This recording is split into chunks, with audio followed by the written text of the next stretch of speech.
Hello friends, are we there? I think we are. Even though it's not showing up on my iPad yet, let's get going. There we are. Hey, beautiful, hello, beautiful Tuesday, almost afternoon to you. I'm going to raise you guys way up. Hi, my name's Dan. I'm still working on this outdoor painting, as you can see. All acrylics. This is Daily Art Adventure number 609. I came up with a better title there on my YouTube channel. Painting skinny lines with fat brushes. So this, if I stick to that topic, this will not be a very long broadcast, but it could be very, very informative to some of you. Okay, I'm going to get you as high as I can. I don't think you've ever been that high before. So you're over 6-7 feet up in the air. All right, now let's get you pointed in the right direction for sure.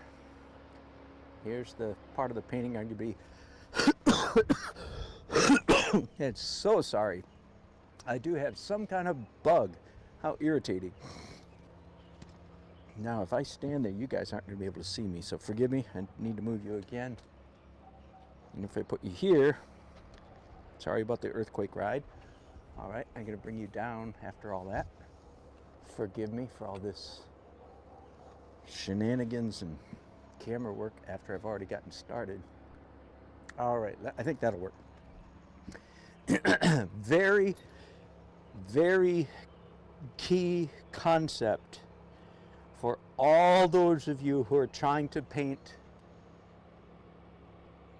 in what I call abstract realism, what most people call impressionistic.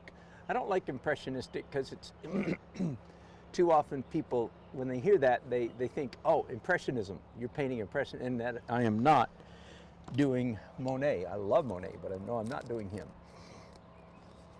So abstract realism is a term that David Lafell came up with, and I like that term right well. I just want to make sure you guys are still looking at the right thing. All right, how do you paint skinny lines with fat brushes? I'm going to start painting, so you're going to see how I'm doing it. But before I even start answering that question, I want to tell you that I was teaching a painting class not too many weeks ago, and I witnessed students doing things, doing something that honestly I was flabbergasted. It's like, oh my goodness, I haven't thought about doing that, you know, in decades. So here's what they were doing. It was an oil painting class, and I'm not going to pick on anybody. There will be no names, and no names of any cities or towns in which this is happening. Okay, I'll go ahead and tell you it was not Raleigh, okay? But be that as it may, I'm trying to keep everybody feeling like, oh, that wasn't me, was it? No, it wasn't you. What thing I witnessed, it took me back, not quite to childhood, but to youthhood. Here's what they were doing. If they wanted to paint a skinny line in their painting, and this, some of you are going to say, so what's wrong with that? Here's what they did. They picked up a skinnier brush. And my mouth fell open. It's like, oh my goodness. That's right. That's how I used to think back in the day. Now let me be a little bit more specific.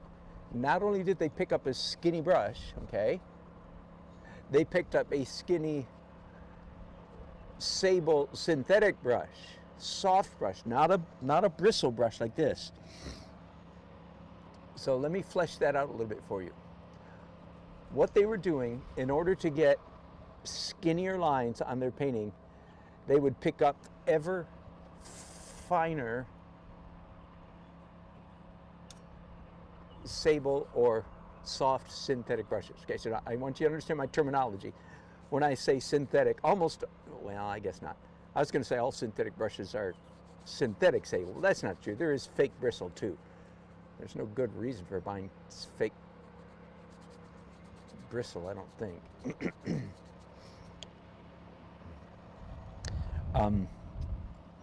Anyway, so most synthetic fake brushes are imitating sable brushes. So they're soft. You understand? Like watercolor brushes, very, very, very soft and supple. When I first started oil painting 20 years ago, and that's misleading if you don't know my story. I had been a full-time professional artist for decades before that. I just did everything but oil. So oil painting is fairly late in my journey. But when I first started oil painting, I did the same thing that that these people were doing. I bought sable brushes, or imitation sable. You know, sable's too expensive. So I would buy soft brushes. Why? The same reason most wannabe beginner student painters buy them today. Why?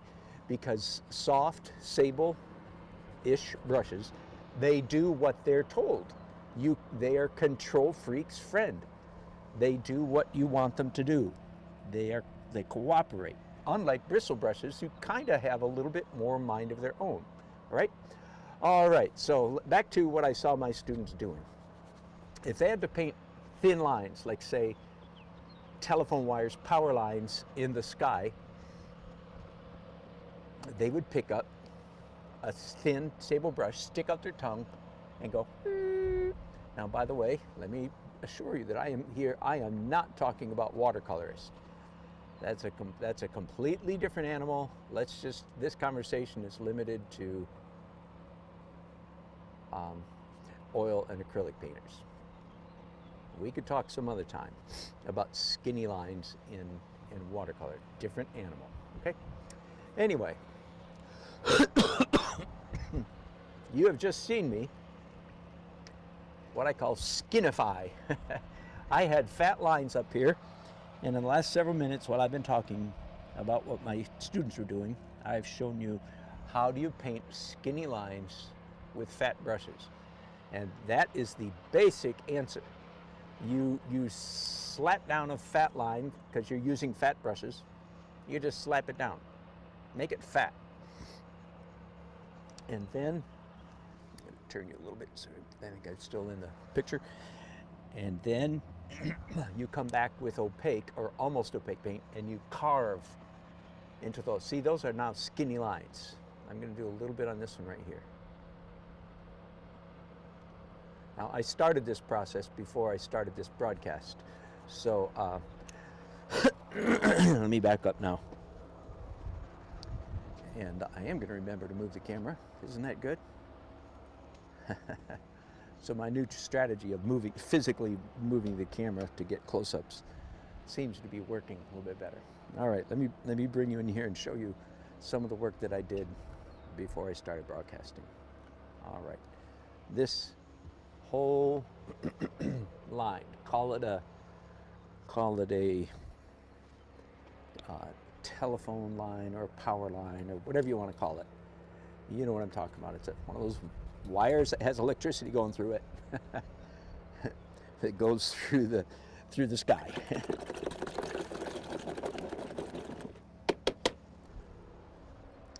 So it was about, an inch thick or 3/4 or half an inch thick before I started working on it. I am so sorry about my cough, folks, and yes, I have taken cough medicine still. I'm not in a lot of pain, I'm glad to report, but I'm sorry it isn't normal to hear me cough. So let's continue this process then. And by the way, you can see that I'm not tongue painting. I carved into this line and made it skinny, but I also made it an interesting mark. I also cut into it, broke it in a few places, just made it interesting, made it an interesting mark. Not being, surgically precise. That would not be the appropriate way to do that. So there, I've just done the same thing there. Let me make sure whoops, almost. Almost lost you. And I think I'm just going to let it disappear down here. Just a faint hints at it. Let it fade out, sort of. So that's really, that's the end of the lesson right there. That's how you make skinny lines with fat brushes. I'm going to go ahead and do a little bit more. I definitely have a big area here where this needs to do, I need to do more of it. And it is where you see this power line or whatever, telephone wire, whatever, coming right across the middle of that sign, including the dark side. So let's start up there with the dark part of the sign, the part that's in shade. Since I already have green paint on my brushes, I think I can just dirty it up a little bit. So I'm trying to match in an opaque, yeah, that's pretty good. I'm trying to match what's already there, although actually not an exact match. It needs to be just one tick, that's a scientific term, tick, one tick lighter than what's already there. Like there, what I just did is a good example of the kind of color matching that I do. Now, in my normal painting, where I do all this in oils, I should say. And now I'm doing it in acrylics, and because they are acrylics, I'm using the native language of acrylics quite a bit more than I would be if it was oils, and that is acrylics by their nature are much more transparent, or more specifically, they're much more translucent than oils. Oils are much more opaque. Anyway, I do the same thing in oils, where I'm in the final layer, I match colors quite a bit. So do you see there? Again, I just, as I say, I skinified. That is to say, I made it thinner. I painted a skinny line with fat brushes. Now, there are other ways to paint skinny lines with fat brushes. One is don't use a brush at all. Whoops, hang on just a second.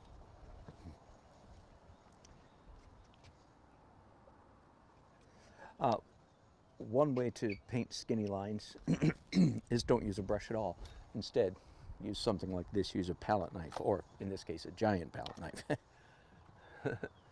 And the reason that's legal, if you will, the reason that's allowed, like, why doesn't it look like tongue painting when you use one of those, a palette knife?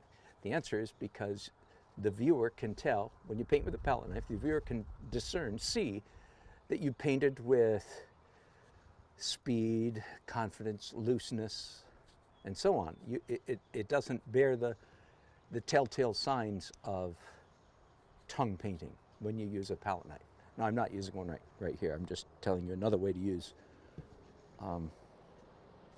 another way to create skinny lines. And I'm moving you again. Hope you're not getting seasick. I'm moving my ladder. This is for those of you who perhaps haven't been with me this last week, this is a 6 by 10 foot painting mounted on a wall of a house, a third story, a patio on the third floor. And behind me is the west, and the sun, the painting will need to survive full sun every afternoon for as long as it lasts. I've told my clients that a painting done in this environment probably will not last more than 20 or 25 years. Long story. This is a redo. The first time I did this painting, let me make sure, I'm sorry, let me make sure you guys are pointed in the right direction. The first time I did this painting, I used, yeah, you're good. I used very expensive, I forget what it's called. Anyway, mineral paints from Germany. In other words, literal suspended stone. And the paint itself would last 500 years. But the substrate that I built for those paints failed. So, alas, very bad scene, very bad thing. So I'm having to do all this work for no money because it was my fault that it failed. So the only good thing about it is I get to paint a painting and I get to talk to you guys and I get to have fun. I get to have fun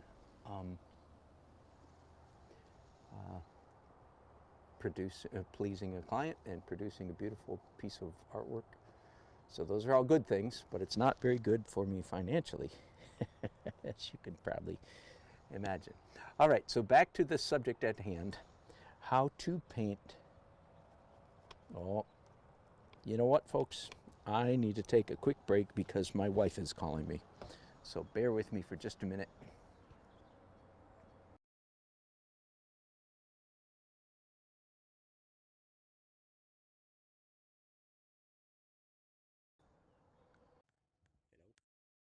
Hi, can you hear me? Yes. Okay.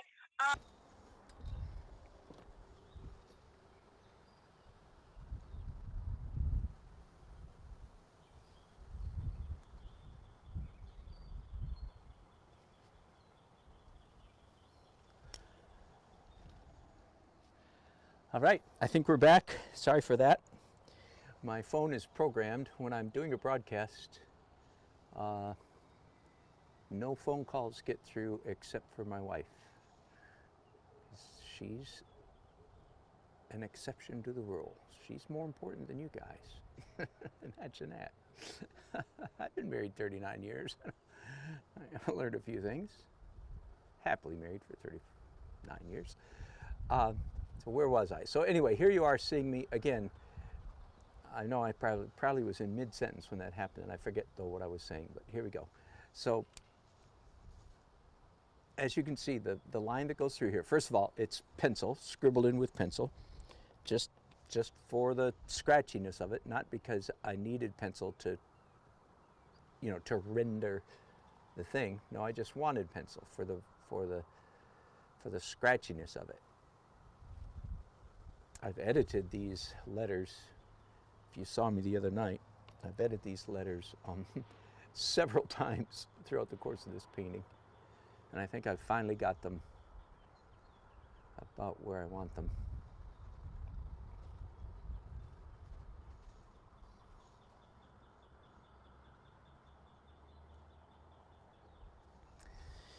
And all this brushwork that you see me doing right here is a good example of what I mean by abstract realism. Am I painting a big old Krispy Kreme, you know, neon sign? The answer is yes. But that really doesn't account for most of the marks that the nature of the marks that I'm making, right? Because the abstract marks themselves, just the pure mark, regardless of what it's a picture of, the marks themselves are much more important than the Krispy Kreme neon sign. Now, there's no question, obviously, when you stand back, there's no question this is a painting of a Krispy Kreme neon sign, right? So it is definitely realism. But it's abstract realism in that the brush strokes are paramount, are more important than the picture than the similitude. I'm going to step back for just a minute because I'm standing on a ladder right up close to this, and I want to see if I'm really happy with how this looks from a little distance. And I know you're getting wind noise today. Yeah, I think that's okay.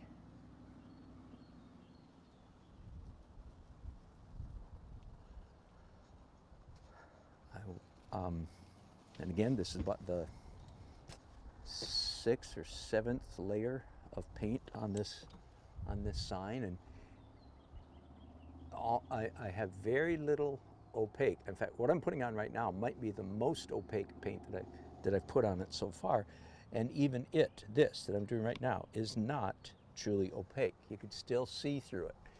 You can see through it because that's the nature of acrylic paints. They're not very opaque. And also you can see through it because I'm leaving brush stroke streaks. So you can see between the bristle marks of the brushes.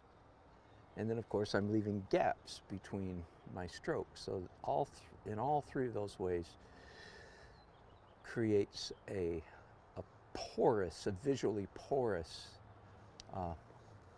surface or color, so that all of the layers, all 7, if it is 7, I haven't counted exactly, but it's about that, so that all 7 of the layers conspire together, cooperate together to create the final visual effect.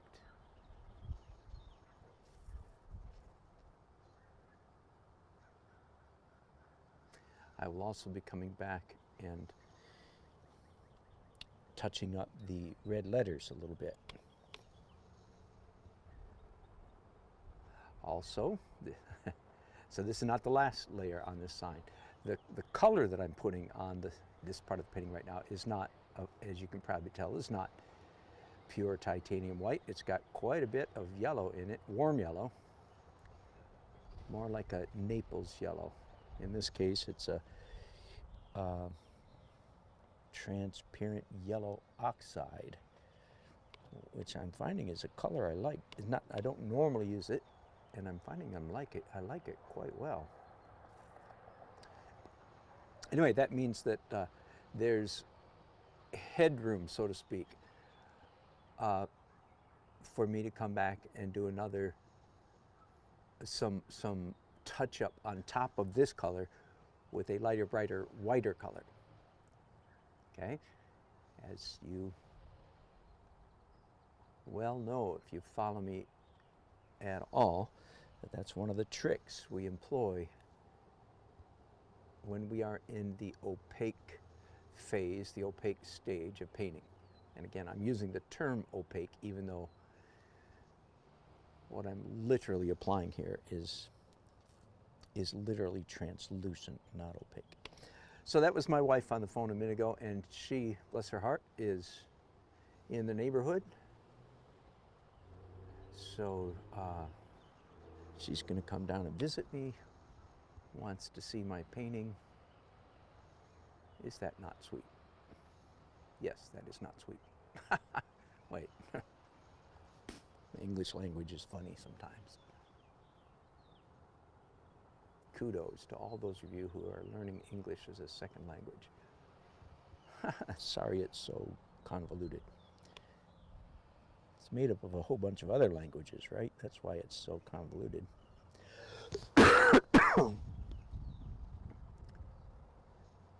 German, French, Britannia, Britain. So we didn't get all this messed up all by ourselves. All you French people and all you German people, helped us get this messed up.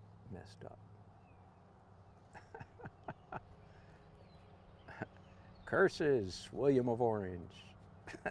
Oh, no, William the Conqueror. Not William of Orange, sorry. I've got the wrong name, right? William the Conqueror, anyway. It's so funny. English people are funny. I don't know if there's any history buffs here watching me, but I'm almost entirely of English extraction. Before that, you know, Danish, Swedish, Viking. We have such a funny love-hate relationship with William the Conqueror.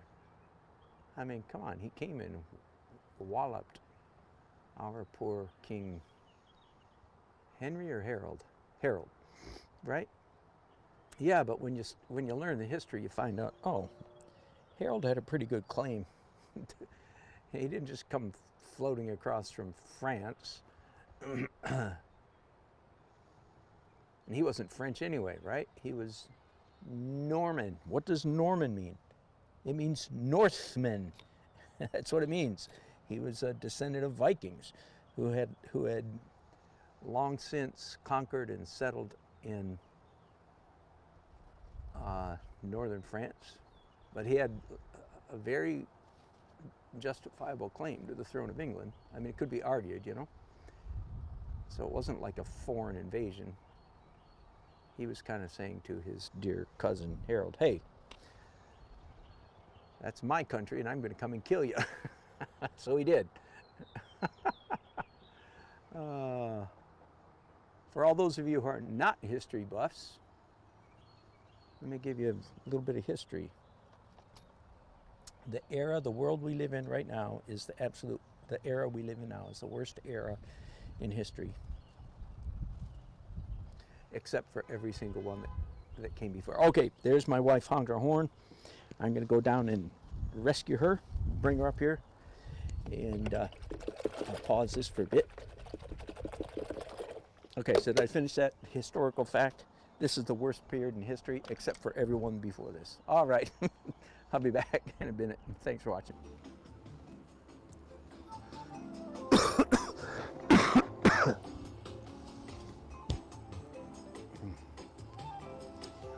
All right, I think we're back in business.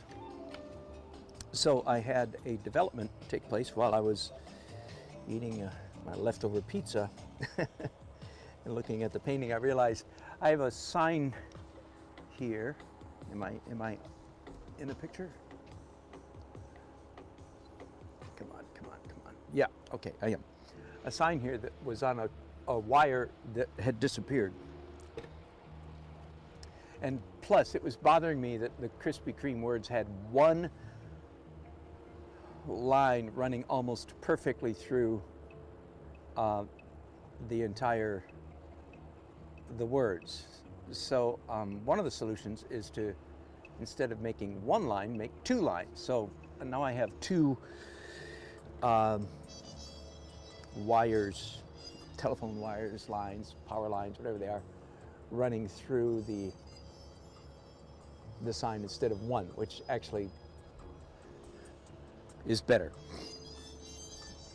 So that gives me the opportunity to actually go through the whole process with you about how to paint skinny lines with fat brushes. So not because last time I didn't show you the painting of the fat lines, but now I am, right? So this is what I call, this is step number one, paint fat lines. And as you can see, it's not only paint fat lines, but paint interesting marks, like, you know, my hand has a little permission to have little seizures, so to speak. So you don't need to watch me do the rest of it because you've already seen me one time, unless you just joined me. So I'll do a little bit here. Whoops, sorry about that. Let's come back up here then to the blue sky, where you can observe me one more time painting, skinifying, making those fat lines that I just put down there, making them skinny, making them thin, but not in a precise or surgical manner, because that would be ugly. So I'm mixing up I'm trying to match this color.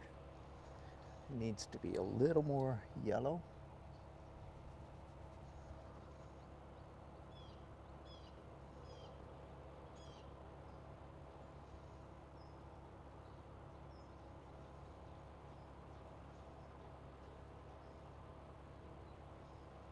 I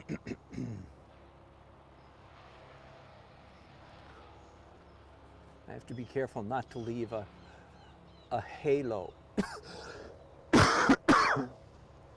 That is to say, the color the blue that I'm putting on right now is not an exact match. I wish it were, and with many minutes of trying, I could get an exact, but it's not worth the effort. It's not worth the minutes. So you just make sure you don't leave an echo. So again, so you just bleed this new color into the surrounding area, and then it's adequate. And as you can see here, I've decided to leave much of the interesting fat line still showing. I go down in this area right here, it's actually I've got a double line, right? What does that mean? That's just visually interesting, that's all. Why'd you do that, Bika? My grandchildren call me Bika. Why'd you do that? The answer is always the same. Because I think it looks cool, or I think it's going to look cool, or I think it makes it a better painting. It makes it a better painting. That's why I do every stroke the way I do it, because I think it makes it a better painting. Now, not in the modern art, the hardcore modern art world, that is never the answer. The answer is always because I'm trying to communicate a socio-political message.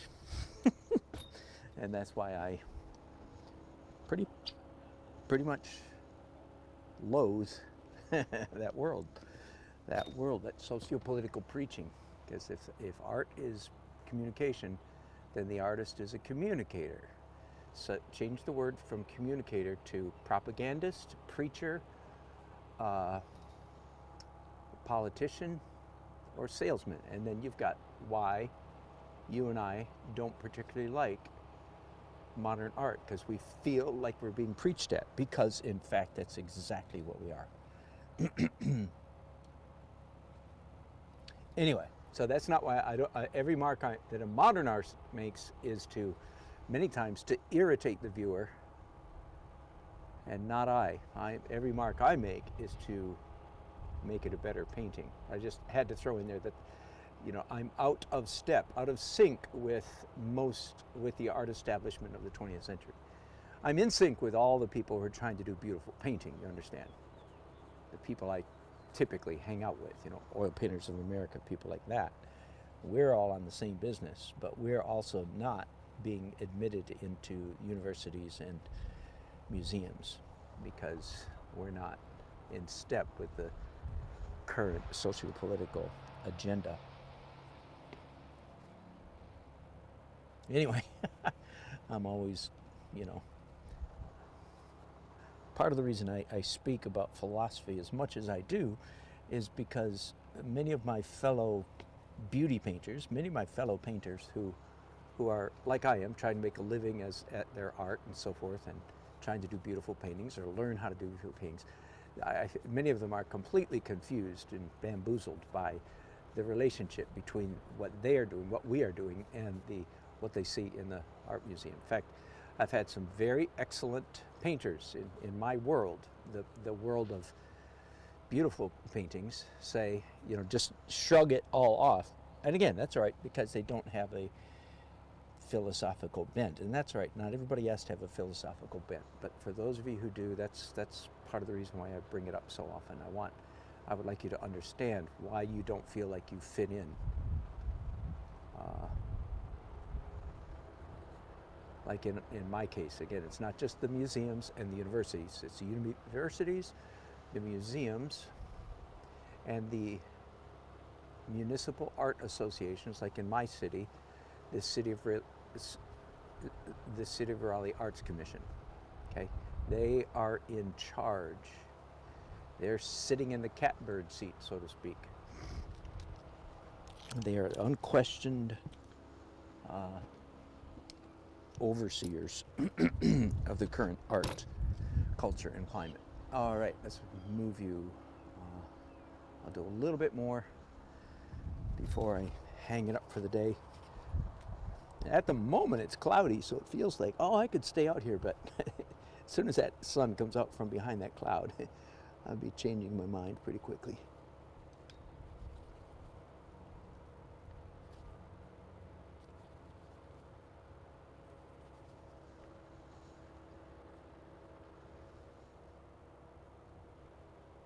So again, using the word skinify, making making what was a fat line skinny using all fat brushes. This has been a good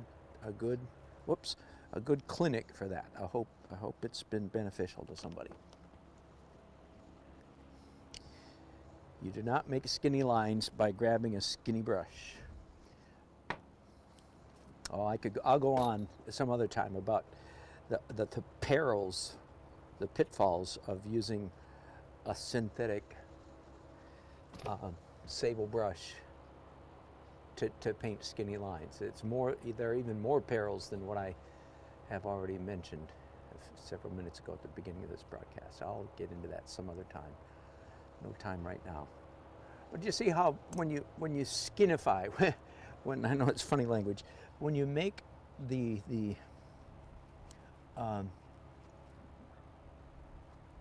lines skinny, not only do you make them thin, skinny, you also make them interesting. And that's huge, huge factor. Let's do a little bit out here, because my goal, as always, is to make interesting marks. And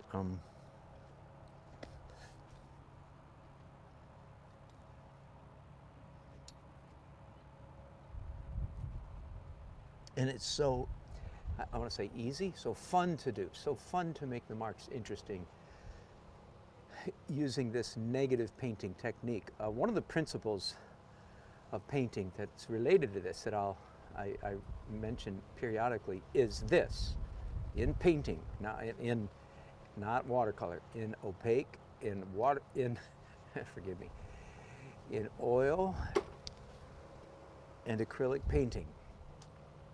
Never miss the opportunity, whenever you have it, never miss the opportunity to paint in the negative.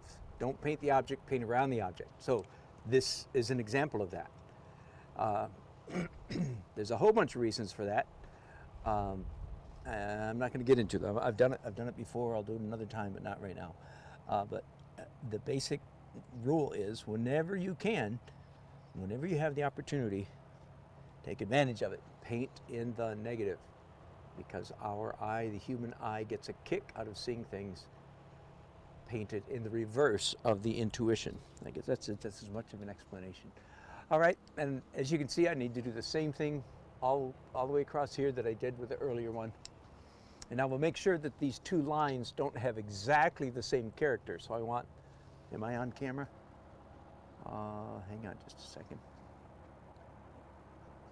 Oh, I wasn't. Okay, so I want to make sure that these two lines don't have exactly the same character, the same feeling, because that would be, if they do, I'd be missing a good opportunity for variety. The principle of variety is one of the highest values in the whole exercise of painting.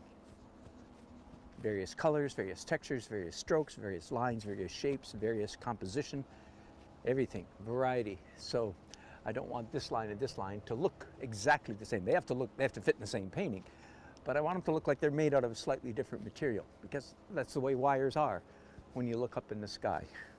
You know, when you're looking at power lines or telephone lines or whatever they are overhead, they're not all the same, especially in old urban context like this. All right, that's all. Thanks for watching, you guys. I got to pack up, run home. Going to meet my friend Harold, and I hope to do another broadcast at home this afternoon. It'll possibly be a Anatomy Masters episode, or we'll see. But anyway, oh, let me look and see if I've got some chats here before I go. Oh, my monitor. I'm so sorry. My monitor battery died, so I can't see the chats. I'll have to look at those later. Thanks, you guys, for watching. Appreciate it. And let me get you down here just so I can say goodbye to you. There we go. All right. Sayonara. Thanks for watching. Bye-bye.